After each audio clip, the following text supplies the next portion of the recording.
구약 성경은 신명기 26장 1절에서 9절입니다.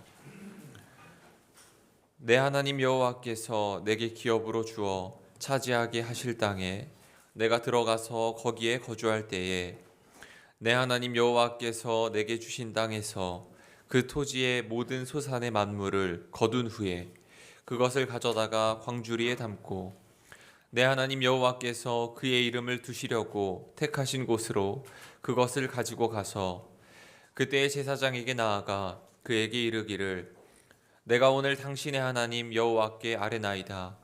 내가 여호와께서 우리에게 주시겠다고 우리 조상들에게 맹세하신 땅에 이르렀나이다 할 것이요.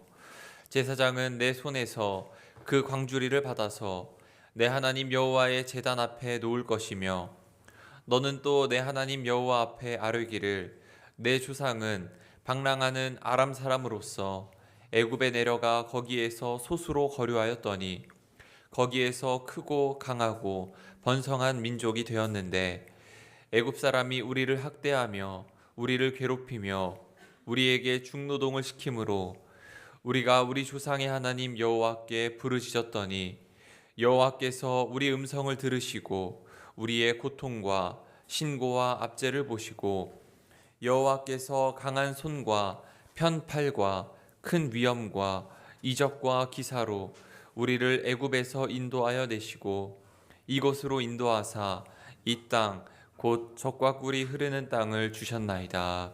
아멘. 서신서는 빌립보서 4장 4절에서 7절입니다. 주 안에서 항상 기뻐하라. 내가 다시 말하노니 기뻐하라. 너희 관용을 모든 사람에게 알게 하라. 주께서 가까우시니라. 아무것도 염려하지 말고 다만 모든 일에 기도와 간구로 너희 구할 것을 감사함으로 하나님께 아뢰라. 그리하면 모든 지각에 뛰어난 하나님의 평강이 그리스도 예수 안에서 너희 마음과 생각을 지키시리라. 아멘. 복음서의 말씀은 누가복음 6장 30절에서 33절입니다. 그들이 묻되 그러면 우리가 보고 당신을 믿도록 행하시는 표적이 무엇이니이까? 하시는 일이 무엇이니이까? 기록된 바 하늘에서 그들에게 떡을 주어 먹게 하였다 함과 같이 우리 조상들은 광야에서 만나를 먹었나이다. 예수께서 이르시되 내가 진실로 진실로 너희에게 이르노니 모세가 너희에게 하늘로부터 떡을 준 것이 아니라 내 아버지께서 너희에게 하늘로부터 참 떡을 주시나니 하나님의 떡은 하늘에서 내려 세상에 생명을 주는 것이니라. 아멘. 이것은 주님의 말씀입니다. 오늘이 성령 강림 후 마지막 주일입니다. 우리가 하나님의 시간을 이렇게 걸어오는 이걸 교회력이라고 그럽니다. 가톨릭이나 성공회 쪽에서는 전례력 이렇게 부르는데 그 시간을 걸어가는 방법들이 태양력에 의해서 날수를 계산하는 방법도 있고 양력과 음력을 합쳐서 계산하는 유대력도 있고 그런가 하면 이 교회력 혹은 전례력은 하나님의 빛 아래서 걸어오는 그리스도의 복음의 발자취를 따라오는 시간입니다. 그 시간이 이 전례력, 교회력이 언제 맞추는가 하면 성령 강림 후 마지막 주일에 맞춰요. 한 해의 마지막 주일인 거죠. 오늘이 그날입니다. 추수감사절과 함께 우리가 성령 강림 후 마지막 주일을 맞이한 겁니다. 이렇게 한 해 교회력으로는 이제 오늘이 마지막 주일이고 24절기력으로는 오늘이 20번째 절기를 하루 지난 날이에요. 소설이라고 하죠. 소설을 이제 막 지난 그런 시기를 우리가 지나가고 있습니다. 우리 옛 선조들은 이 소설부터 대설까지의 기간을 5일씩 나누어서 3후로 나눴습니다.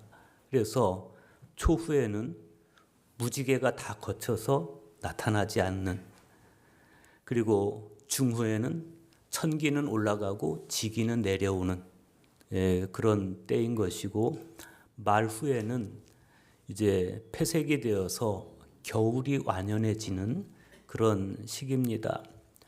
이때부터 이제 살얼음이 얼기 시작하고 또 땅도 얼고, 그래서 점차 겨울의 기분이 들긴 하는데, 그러나 아직은 간간히 햇빛이 내려진다. 그래서 소춘이라고 부르기도 합니다.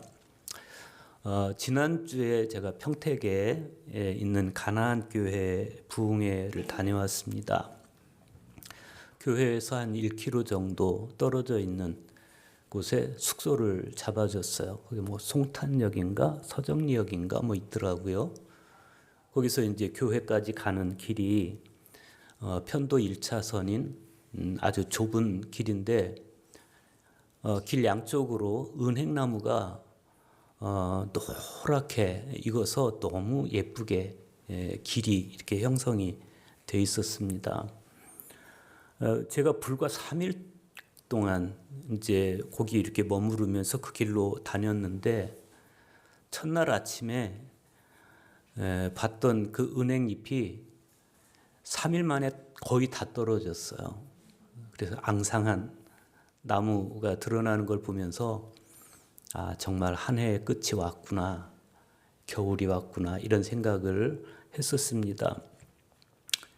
도종환 시인이 단풍 드는 날이라는 시에서 이 나뭇잎이 떨어지는 이유를 아주 기막히게 설명을 했습니다. 버려야 할 것이 무엇인지를 아는 순간부터 나무는 가장 아름답게 불탄다. 제 삶의 이유였던 것, 제 몸의 전부였던 것, 아낌없이 버리기로 결심하면서 나무는 생의 절정에 선다. 방아착. 이 방아착은 불교 용어인데 내려놓는다, 뭐 그런 뜻입니다. 방아착. 제가 키워온, 그러나 이제는 무거워진 제 몸 하나씩 내려놓으면서 가장 황홀한 빛깔로 우리도 물이 드는 날, 뭐 이런 시예요. 가을이 깊어서 겨울이 올 때, 그때 나무는 잎을 떨어뜨릴 계획을 세운다고 그럽니다. 잎을 다 버려야 아주 작게 남은 그 에너지만으로 겨울을 날 수 있기 때문에 그런다는 것이죠. 그 놓아버림 속에서 나무는 생의 가장 아름다운 빛깔을 띠게 된다고 합니다. 누가 그러라고 강요한 것도 아닌데 나무들은 그토록 그 놓아버림의 지혜를 실천하고 있다. 프란치스코 성인에 따르면 그렇게 자연의 섭리를 바라보고 나무들의 순종, 꽃과 나무들의 순종을 바라보면서 이렇게 탄성을 지르는 순간 우리는 관상적 영성에 들어간다. 그렇게 이야기를 합니다. 헨리 데이빗 소로우는 삶을 여행에 빗댑니다. 그래서 여행만큼 우리의 생을 상징하는 말은 없다. 결국 개인의 역사란 어디에서 어디를 향해 가는 게 여행인데, 그 여행은 자기 내면과의 만남을 주선하는 일이다. 이렇게 말을 합니다. 다비드 루브르통 역시도 걷기의 찬이라는 책에서 이 헨리 데이빗 소로우의 말을 인용해서 여행은 상징적으로 성스러운 땅에 도달하는데 그 목적이 있다. 그렇게 말을 합니다. 어떻습니까? 우리가 1년 교회력으로 1년을 다 살아왔는데 지나온 여행 속에서 여러분 스스로 자신의 내면과 진지하게 만나보고 그 결과로 나이만큼 성숙해지셨습니까? 그리고 성스러운 땅에 도달하셨습니까? 오늘 구약 성경은 40년 광야 여행 끝에 마침내 가나안에 도달한 출애굽 공동체, 히브리 공동체라고도 합니다. 히브리 노예를 뜻하는데 노예들의 공동체를 우리에게 보여줍니다. 하나님은 왜 이 노예들을 해방시켜서 탈출시켜서 40년 동안이나 이 뜨거운 광야를 헤매게 했을까?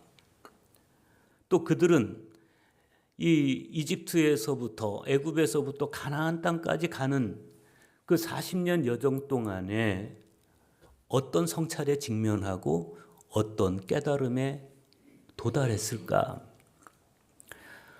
과연 그 40년 동안 그들은 자기들 내면과의 맞닥뜨림, 그 만남을 통해서 성스러운 내면으로 숙성되고 그리고 마침내 성스러운 땅에 도달했을까를 생각해 보게 됩니다. 하나님께서 어떤 목적이 아니었다면 그들로 하여금 40년 동안이나 광야를 헤매도록 하지 않았을 거예요.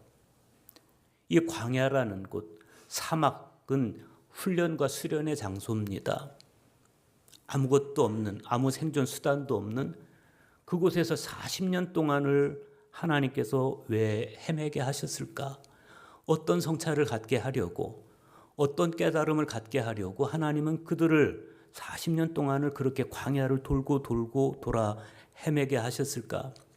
모세는 신명기 8장 2절에서 네 하나님 여호와께서 이 40년 동안에 내게 광야길을 걷게 하신 것을 기억하라. 그러면서 이 40년 동안 여정의 목적을 이렇게 설명해 줍니다. 이는 너를 낮추시며 너를 시험하사 네 마음이 어떠한지 그 명령을 지키는지 지키지 않는지 알려 하심이라 그랬어요.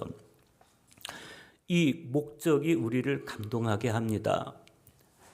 지난 시간을 여행해 오는 동안 우리는 하나님의 은혜가 아니면 살아남을 수 없는 우리의 무능함과 남루함을 들여다보고 스스로 낮아져서 하나님께서 주신 규례와 법도를 겸손히 따르는 삶을 훈련해야 했습니다. 모세는 그 다음 절 3절에서 여호와께서 그들에게 주신 낮추시며 줄이게 하시며 또 그들도 알지 못하며 그들 조상들도 알지 못하던 만나를 먹이신 목적을 이렇게 설명해 줍니다. 사람이 떡으로만 사는 것이 아니요 여호와의 입에서 나오는 모든 말씀으로 사는 줄을 네가 알게 하려 하심이라. 그러니까 하나님께서는 그들을 광야에서 40년 동안 그 광야의 척박함 속에 직면케 하시면서 그들로 하여금 뭔가 깨닫게 하셨다는 거예요. 그것은 사람이 떡으로만 사는 것이 아니고 하나님의 입으로 나오는 말씀으로 사는 것이다. 그걸 깨닫게 하시려고 그렇게 오랜 세월을 그들을 광야 가운데 놔두셨다. 그런데 성경 안에서 그 출애굽의 여정을 따라가다 보면 그들 중에서 다수가 광야에서 자신들의 내면과 처절하게 대면해 보지도 못하고 또 떡이 아닌 말씀으로 살아가야 한다. 이 사실을 절실히 깨닫지도 못한 채 출애굽한 보람도 없이 성스러운 땅에 이르지 못하고 그만 광야에서 다 죽고 마는 것을 봅니다. 그리고 살아남은 사람들만 지금 가나안을 눈앞에 두고 요단강가에 서 있는데 광야에서 겪은 가족들의 죽음과 슬픔 그리고 외적의 침략으로 인한 그간의 모진 시련들 이 40년의 회한을 저마다 다 가슴속에 끌어안고 지금 요단 강가에 서 있는 모습입니다. 오늘 말씀 바로 앞에 있는 신명기 25장 17절에서 19절을 보면 하나님께서 그들의 역사 속에서 겪었던 아픔을 이렇게 회상시켜 줍니다. 너희는 애굽에서 나오는 길에 아말렉이 네게 행한 일을 기억하라. 곧 그들이 너를 길에서 만나 네가 피곤할 때 내 뒤에 떨어진 약한 자들을 쳤고 하나님을 두려워하지 아니하였느니라. 그러므로 내 하나님 여호와께서 네게 기업으로 주어 차지하게 하시는 땅에서 네 하나님 여호와께서 사방에 있는 모든 적군으로부터 네게 안식을 주실 때 너는 천하에서 아말렉에 대한 기억을 지워버리라. 너는 잊지 말지니라. 이 이스라엘 자손이 꿈에도 잊을 수 없고 또 잊어서는 안 되는 사건이 있었습니다. 그들이 막 출애굽해서 르비딤에 이르렀을 때 백성들이 너무 고단했습니다. 특히 연약한 노인들이나 아이들이나 여자들이나 점점 지쳐서 뒤처지는 사람들이 있었는데 그 뒤떨어진 사람들을 아말렉이 뒤에서부터 공격을 해서 약한 사람들을 다 죽여버리고 만 겁니다. 그날부터 이 아말렉이란 이름은 그들에게 있어서 증오로 남는, 가슴에 증오로 각인된 그런 이름이 되고 말았습니다. 그런데 하나님께서는 그 몸서리쳐지는 아픈 기억을 기껏 떠올리게 하시고 그 다음에 잊어버리라는 겁니다. 지금 가나안 땅을 눈앞에 두고 있는데 이 시점에서 하나님은 왜 그 아픈 기억을 다시 떠올리게 하시고 그리고 또 기억에서 지워버리라고 말씀하시는 것일까?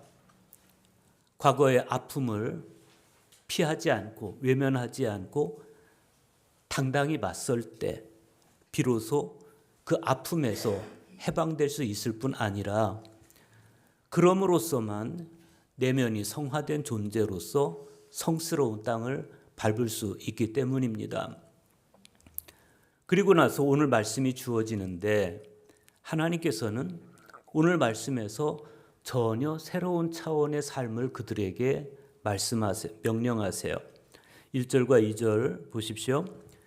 내 하나님 여호와께서 내게 기업으로 주어 차지하게 하실 땅에 네가 들어가서 거기 거주할 때 네 하나님 여호와께서 내게 주신 땅에서 그 토지의 모든 소산의 만물을 거둔 후에 그것을 가져다가 광주리에 담고 네 하나님 여호와께서 그의 이름을 두시려고 택하신 곳으로 그것을 가지고 가서 그랬어요. 그들이 광야의 아픔을 극복한 후에 들어갈 그 가나안 땅의 특징 중 하나는 뭐냐면 그 땅이 그들이 노력해서 쟁취한 땅이 아니라는 거예요. 하나님께서 주신 땅, 하나님께서 차지하게 하신 땅이다. 여호와께서 내게 기업으로 주어 차지하게 하신 땅, 여호와께서 그 이름을 두시려고 그의 이름을 두시려고 택하신 땅, 여호와께서 우리에게 주시겠다고 조상들에게 맹세하신 땅, 이게 가나안 땅의 특징이었습니다. 자기들이 노력하고 자기들이 투쟁해서 얻은 땅이 아니라 하나님께서 주시겠다고 한 땅, 하나님이 택하신 땅, 하나님께서 조상들에게 맹세하신 땅, 이게 가나안 땅이에요. 이 사실은 지금껏 남의 땅에서만 살아왔던 그들의 역사를 봤을 때 한편으로는 설레기도 하지만 한편으로는 굉장히 낯선 경험이었습니다. 지금껏 그들이 경험한 거라곤 남의 땅에 살면서 채찍에 맞았던 기억, 그리고 광야를 횡단하는 동안 사나운 적들에게 가족들이 무참하게 살해된 기억, 그게 전부예요. 어쩌면 40년 동안 광야를 걸어오면서 그들이 그토록 불평과 원망을 입에 달고 살아온 것은 그들의 끔찍했던 과거와 절대 무관하지 않습니다. 그렇다고 해서 그들이 광야를 걸어오는 동안 하나님의 사랑을 전혀 경험하지 못했냐? 아니에요. 하나님은 출애굽한 히브리들을 시내산 기슭으로 이끌어 주셔서 그곳에서 그들과 언약을 체결해 주셨고, 뿐만 아니라 구름 기둥과 불 기둥으로 그들을 이끌어 오셨고, 만나와 메추라기를 그들에게 내려주셨고, 반석에서 물을 내어서 목마른 그들을 마시게 하셨고, 옷이 헤어지지 않도록 발이 부르트지 않도록 40년간을 그들을 보호해 주셨습니다. 그런데 그런 하나님의 은총과 사랑을 충분히 받았음에도 불구하고 애굽에서 겪었던 끔찍한 학대, 그리고 광야에서 가족들이 무참하게 살육당한 그 아픈 또 슬픈 경험이 그들로 하여금 감사보다는 오히려 불평과 원망이 더 몸에 마음에 배이게 만든 거예요. 그러나 진정으로 행복하려면 이제 그런 심성은 극복해야 되는 겁니다. 어두워지고 사나운 심성은 새로운 미래에는 전혀 어울리지 않았고 적합하지도 않았습니다. 새로운 땅에 어울리는 심성은 감사였고, 새로운 미래에 어울리는 심성은 하나님께서 선물로 주신 행복을 소중히 가꾸고 간직하는 것이었습니다. 그런데 그러기 위해서는 그들이 먼저 해야 할 고백이 있었습니다.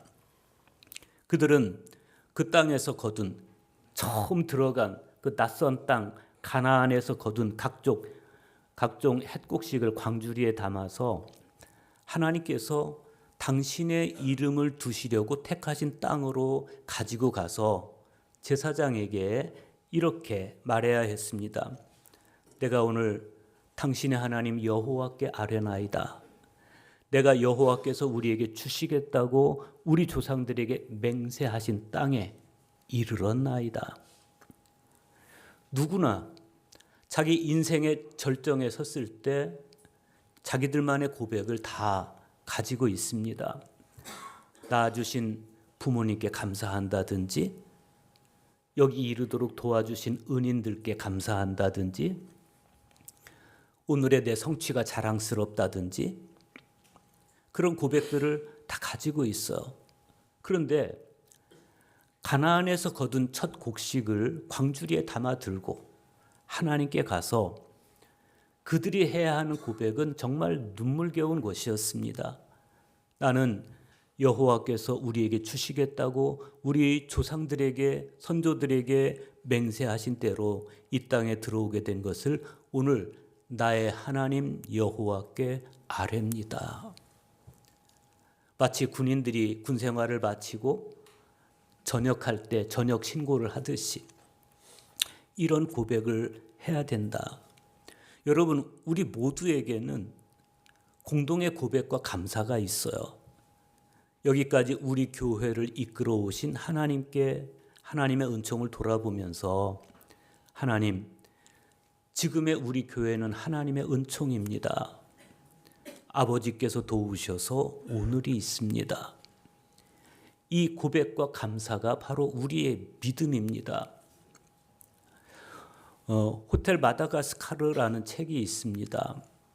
저희 집 애가 책상 위에 놔둬서 그 책을 읽어봤는데 잠깐 읽겠다고 손에 들은 게 끝까지 놓지를 못했습니다. 너무 재밌어서 끝까지 읽었어요. 그런데 거기 보면 그 지은이가 어떤 편지글에서 이런 말을 해요.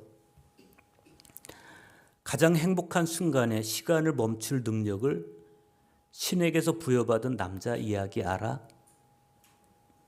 그는 언제 시간을 멈출지 정하지 못해서 그냥 늙어 죽었대.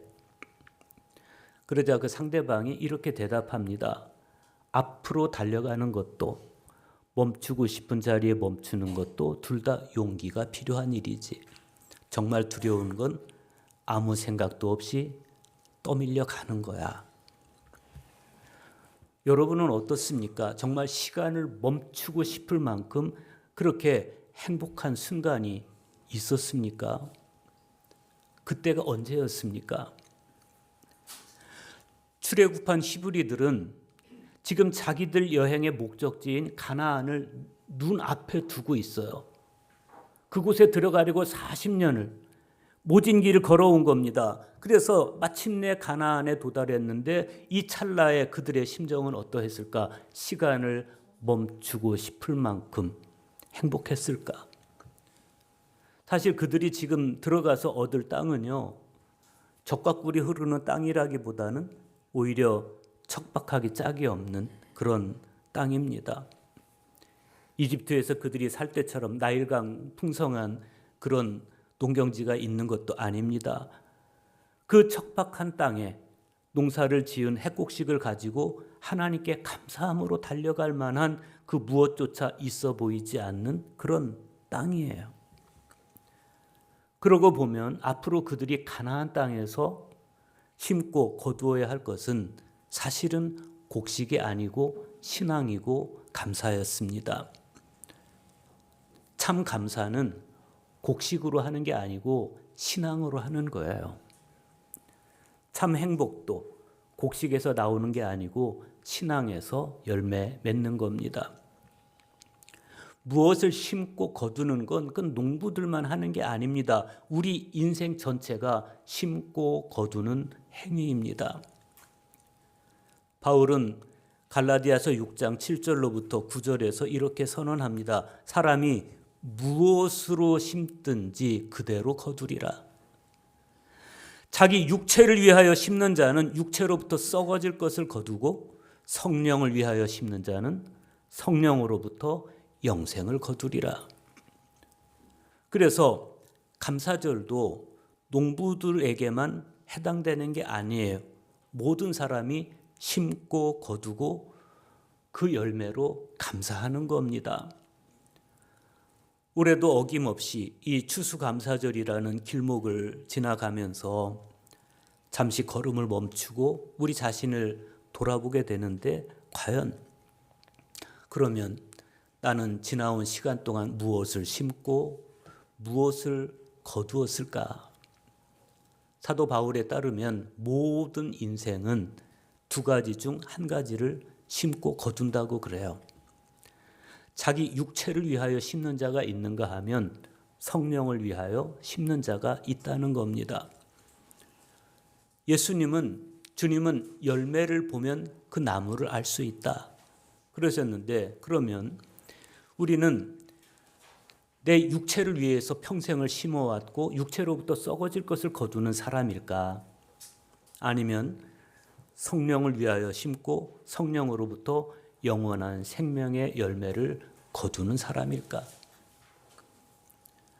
추수감사절은 지나온 내 삶의 열매를 주님께 보여드리고 감사함 속에서 새롭고도 영원한 내일을 바라보는 그런 날입니다. 4절에서 9절 보십시오.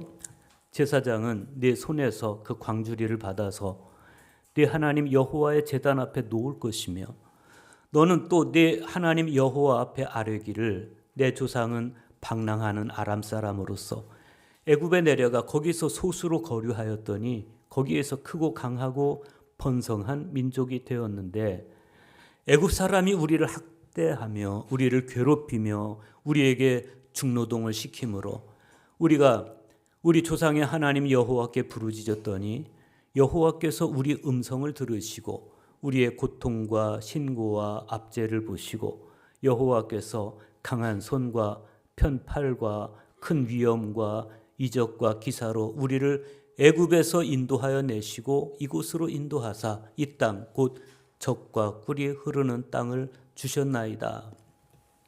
여기 보면 이스라엘의 뿌리와 그들의 비참했던 과거가 다 언급되고 있습니다. 그런데 신명기 저자는 그들이 겪었던 그 비참한 과거에서 분노와 원망을 거두어내지 않아요.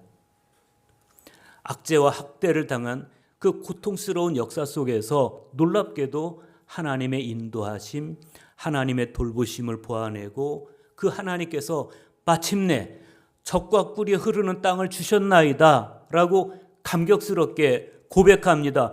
분명 지금까지 그들이 지나온 과거는 압제와 학대와 살육으로 얼룩진 고통스럽고 원망과 불평할 수밖에 없는 그런 과거였지만, 그러나 신앙의 눈으로 보았더니 매 순간이 시간을 멈추고 싶을 만큼 행복한 순간이었고, 시간을 멈추고 싶을 만큼 감사한 사건들이었다.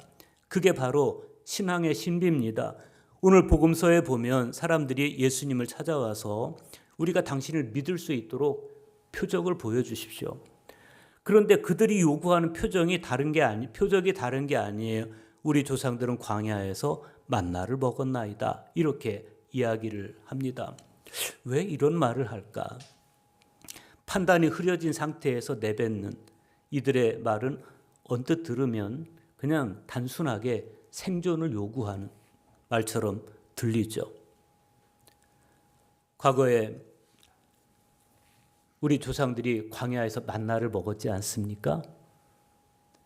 그렇듯이 우리에게도 먹을 것을 주십시오, 이렇게 들리죠. 그런데 조금 더 생각해 보면 유혹이에요.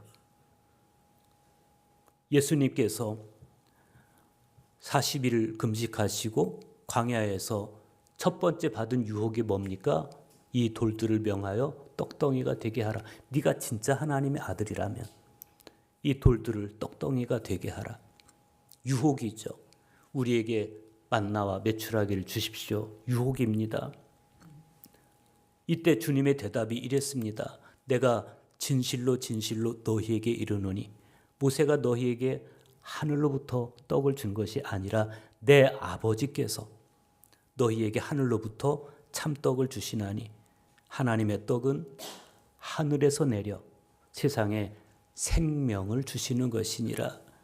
여기서 주님께서 말씀하시는 게 두 가지예요. 하나는 하늘에서 떡을 내려서 너희 조상들에게 먹이신 분은 모세가 아니야, 하나님이야, 이 말씀이고, 다음에는 그럼에도 그 떡은 참된 떡이 아니라는 거예요. 그 떡은 참된 떡이 아니기 때문에 지금 너희가 나에게 구해야 하는 떡은 배를 불려주는 그런 떡이 아니고 세상에 생명을 주는 참떡이어야 한다. 여러분, 우리가 먹는 음식들 가운데서 하나님께서 주시지 않은 게 어디 있어요? 물론 농부들의 수고를 통해서 곡식과 채소를 추수하고 또 아내의 수고를 통해서 따뜻한 밥을 지어 먹지만, 그러나 그 이전을 돌이켜보면 지난 여름 내내 하나님께서 주셨던 태양과 비, 그리고 하나님의 은총이 있지 않았습니까? 그래서 우리가 밥상을 받을 때마다 농부들의 수고도 기억하고 아내의 손길도 기억하지만 하나님께 감사하는 것이고, 이 밥을 내게 주신 하나님께로부터 오는 참 생명의 마음을 두어야 하는 것입니다. 오늘 서신서의 말씀 빌립보서 4장 6절과 7절에 보면 사도 바울이 이렇게 말씀해요. 아무것도 염려하지 말고 모든 일을 오직 기도와 간구로 하고 여러분이 바라는 것을 감사하는 마음으로 하나님께 아뢰십시오. 그리하면 사람의 헤아림을 뛰어넘는 하나님의 평화가 여러분의 마음과 생각을 그리스도 예수 안에서 지켜줄 것입니다. 떡에 대한 집착은 염려를 낳습니다. 하지만 집착보다 기도와 간구가 먼저 있다면 우리는 염려가 아닌 감사를 추수할 것이죠. 왜냐하면 우리의 헤아림을 뛰어넘는 하나님의 헤아리심이 그리스도 예수를 통해서 우리의 마음과 생각을 지켜주시고 당신께 있는 평화를 우리에게 주실 것이기 때문입니다. 바로 그 기도와 간구와 그로 인한 하나님의 평화가 바울에게 있었습니다. 바울의 내면에, 그의 마음에 있었습니다. 그래서 바울은 우리에게도 주 안에서 항상 기뻐하라, 내가 다시 말하노니 기뻐하라, 이렇게 권면하는 겁니다. 그러면 바울이 그 기쁨 속에 있을 때, 그 감사할 속에 있을 때, 그때 바울이 어디 있었겠습니까? 어디 휴양지에 앉아서 항상 기뻐하십시오. 아니면 안락한 저택에 편안하게 누워서 편지를 쓰면서 여러분 항상 기뻐하십시오. 아니에요. 이 편지를 쓸 때 바울은 빌립보에 있었어요. 감옥에. 성지를 순례하면서 그 바울이 갇혔던 감옥을 봤어요. 불과 한 2평 정도 되는 그 뜨거운 사막 태양빛 아래서 2평 정도 되는 그 처참한 환경 속에서 바울이 감옥 생활을 했어요. 어떻게 인간을 어떻게 이런데 넣어둘 수 있었을까? 그런데 거기 갇혀서 바울이 말하는 거예요. 여러분 기뻐하십시오. 다시 말합니다. 항상 기뻐하십시오. 오히려 염려와 다가오는 죽음에 대한 공포와 우울감에 사로잡혀 있어야 할 그런 순간에 바울은 기쁨을 잃지 않아요. 감사함을 잃지 않아요. 어떻게 그게 가능했을까? 바울은 주 안에서라는 어떤 상태에서 해답을 찾아요. 비록 바울 몸은 감옥에 갇혀 있었지만 그러나 그의 영혼은 in Christ and Kyrio, 주 안에, 그리스도 안에 머물러 있었던 거예요. 이게 우리의 영적 상태가 되어야 합니다. 내가 어떤 환경에 있든지 그러나 나의 영혼은, 내 존재는 주 안에, 그리스도 안에 있을 때 우리는 감사를 잃지 않습니다. 바울이 그런 상태에 있었기 때문에 빌립보 교회 교우들에게 여러분 주 안에 계십시오. 주 안에 계십시오. 당부하는 거예요. 로마서를 읽어보면 1장에서 5장까지는 바울이 믿음으로 말미암은 의에 대해서 이야기를 해요. 그런데 그리고 6장에 가면 세례에 관한 이야기를 하고 7장에 가면 곤고함을 이야기해요. 곤고함. 믿음으로 의롭다함을 받았으면 끝날 것 같은데 바울이 로마서 7장에서 곤고해야 합니다. 오호라 나는 곤고한 사람이로다. 선을 행하고자 하는 마음이 내게 있지만 악을 행하고자 하는 마음도 내 안에 있다. 번번이 악에게 지는 자신을 보면서 바울이 나는 곤고하다는 거예요. 그러나 로마서 8장으로 가면서 바울이 고백하는 게 뭐냐면 자신의 깨달음을 이야기해. 곤고함 속에서 생명의 성령의 법을 깨달아요. 그래서 죄와 사망의 법에 사로잡혀 있는 자신이 아니라 생명의 성령의 법 안에 있는 자신을 고백하고, 그리고 나머지 요한복음 로마서 끝나도록 바울이 줄기차게 강조하는 게 뭐냐면 그리스도 안에서예요. 그리스도 안에서. 이게 우리 그리스도인들이 머물러야 하는 영적 상태가 돼야 되는 겁니다. 그리스도 안에서. 지금 우리는 교회력으로는 한 해의 마지막 주일, 성령 강림 후 마지막 주일, 24절기력으로는 소설을 하루 지난 저물어가는 시간 속에 있습니다.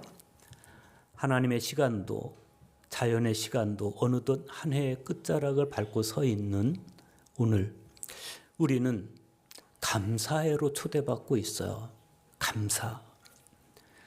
우리 자신으로 인해서는 떡에 반응하고 집착하며 살아온 우리를 변화시켜서 생명의 떡이신 예수 그리스도를 통해 참 생명을 주신 하나님께 감사하고, 고난 속에서도 그리스도 안에서, 주 안에서의 삶을 살게 하시고 내 마음을 지키시고 생명을 지켜주신 하나님께 감사하고,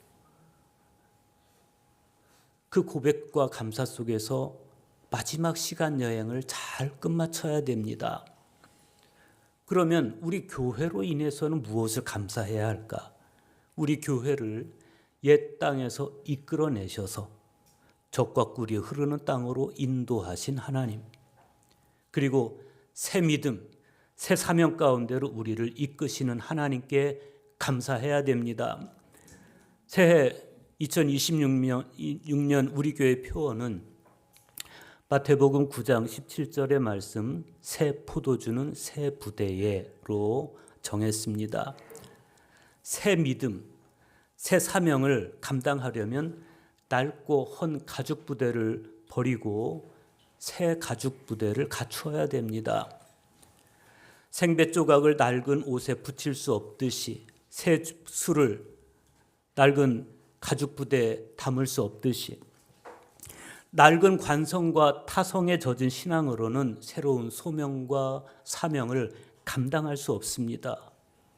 그동안 새술에 적합하지 않은 낡은 가죽 무대를 메고 하나님께서 부르신 사명에 저항해온 이들이 있습니다. 끝내 회개하지 않고 끝까지 낡은 가죽 부대를 고집한다면 결국 부대가 터져서 못 쓰게 되고 포도주도 버리는 참혹한 결과를 맞게 될 것입니다. 새 소명과 새 사명에 감사할 수 있는 성도가 바로 새 포도주에 어울리는 새 부대를 갖춘 성도입니다. 우리 교회를 젖과 꿀이 흐르는 땅, 이 성스러운 땅에 이르게 하셔서 새 성전을 건축하게 하시는 하나님께 감사하시기를 바랍니다. 그리고 이제 우리 자신을 돌아보아서 회개하고 성화시켜서 하나님께서 우리에게 맡기신 새 땅과 새 사명을 잘 점검해서 새해에는 더욱더 힘있게 주신 사명 감당하는 우리 해운대교회 성도님들 다 되시기를 간절히 축복합니다.